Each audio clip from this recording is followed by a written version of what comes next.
మన తెలుగు పత్రికల్లోనే కాకుండా ఇంగ్లీష్ పత్రికల్లో కూడా కనిపించినటువంటి హెడ్డింగ్స్ ఈరోజు పౌరుల స్వేచ్ఛ ప్రభుత్వం ఇచ్చే కానుక కాదు అనే హెడ్డింగ్స్ కనిపించాయి ఎక్కువగా. అంటే ఒక కేసు విచారణ సందర్భంగా సుప్రీంకోర్టు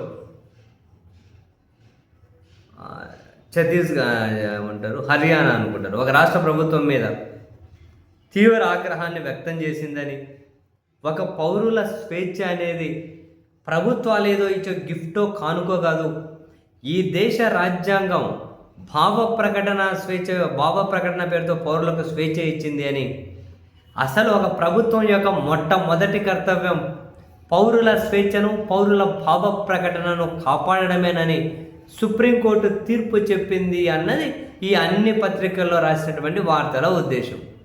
నిజంగా ఇటువంటి హెడ్డింగ్స్ చూసినప్పుడు, సుప్రీంకోర్టు నుంచి ఇటువంటివి మాటలు విన్నప్పుడు ఆనందపడాలో సంతోషపడాలో అర్థం కాదు. లేదంటే ఇవే న్యాయస్థానాలు ప్రభుత్వాలు యథేచ్ఛగా భావ ప్రకటన స్వేచ్ఛను ఉల్లంఘిస్తూ ఉన్నా కూడా ఆ ఉల్లంఘనలకు మద్దతు ఇస్తున్నటువంటి న్యాయస్థానాలను చూసి బాధపడాలో కూడా అర్థం కాదు. భావ ప్రకటన స్వేచ్ఛ అల్టిమేట్ అంటారు, మళ్ళీ ఇంకెవడో ఏదో నా మనోభావం దెబ్బతినిందంటే ఎవడో మనోభావం కోసం భావ ప్రకటన స్వేచ్ఛ వీళ్ళ మీద కేసులు పెడతారు. హేట్రెడ్ వేరు, దానికి ఒక సందర్భం ఉంటుంది, అటువంటి సందర్భాలు వేరు. ఏదైనా అటువంటిప్పుడు హేట్రెడ్లు పెరిగిపోతున్నప్పుడు ఇంటర్నెట్ని షట్ డౌన్ చేసేస్తారు. ఇదంతా ఒక ఎత్తు. సోషల్ మీడియాలో ఒక చిన్న రాజకీయ పోస్టు పెట్టిన, ప్రభుత్వాలను విమర్శించిన, యథేచ్ఛగా విచ్చలవిడిగా నిర్బంధాలు, విచ్చలవిడిగా కేసులు, ఈడ కేసు పెట్టి ఆడ కేసు పెట్టి ఒకే అంశం మీద రాష్ట్రాలన్నీ తిప్పుతూ ఉంటారు. ఇటువంటివన్నీ ప్రభుత్వాలకు కనిపించడం లేదా? సరే, న్యాయస్థానాలకు కనిపించడం లేదా? ప్రభుత్వాలను ఒక మాట విమర్శిస్తేనే ఆడ మనోభావాలు దెబ్బతిన్నాయనో, ప్రభుత్వ ప్రతిష్ట పోయిందనో, హేట్రెడ్ అనో చిన్న చిన్న దానికి కేసులు పెడుతూ ఉన్నప్పుడు కూడా ఇటువంటివి జరగకుండా భావ ప్రకటన స్వేచ్ఛను ఖచ్చితంగా కాపాడే విధంగా సుప్రీంకోర్టు మార్గనిర్దేశకత్వం చేయాలి. ఆ మేరకు గైడ్లైన్స్ ఇవ్వాలి.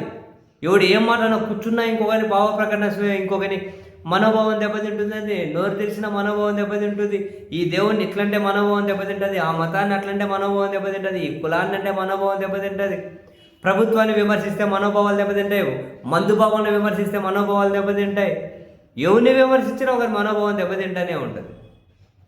అందుకని చెప్పి ప్రభుత్వం వాళ్ళ ఇష్టరీతిన కేసులు పెట్టుకుంటూ పోతూ ఉంటుంది. వాళ్ళేమో ఈ కేసులు పెడుతూ పోతూ ఉంటే సుప్రీంకోర్టు లాంటి సంస్థలు, న్యాయస్థానాలేమో ఎప్పుడో ఒక దాంట్లో ఇలాంటి మాటలు చెబుతూ ఉంటారు. కానీ ఇది బ్యాలెన్స్ అవ్వడం లేదే, రెండు మ్యాచ్ అవ్వడంలే. ప్రభుత్వాలు చేస్తున్నటువంటి కక్షపూరిత, ప్రభుత్వాలు పౌరులను వేధిస్తున్న దానికి సుప్రీంకోర్టు ఎప్పుడోసారి ఇట్లా మాట్లాడే మాటలకు రెండింటికి మ్యాచ్ అవ్వట్లే, రెండుది సెట్ అవ్వట్లే. బహుశా ఉన్నత న్యాయస్థానం మరింత లోతుగా, డీప్గా ప్రభుత్వాలకు దిశానిర్దేశం చేసి స్పెసిఫిక్ గైడ్లైన్స్ని జారీ చేయాల్సిన అవసరం అయితే ఖచ్చితంగా ఉంది.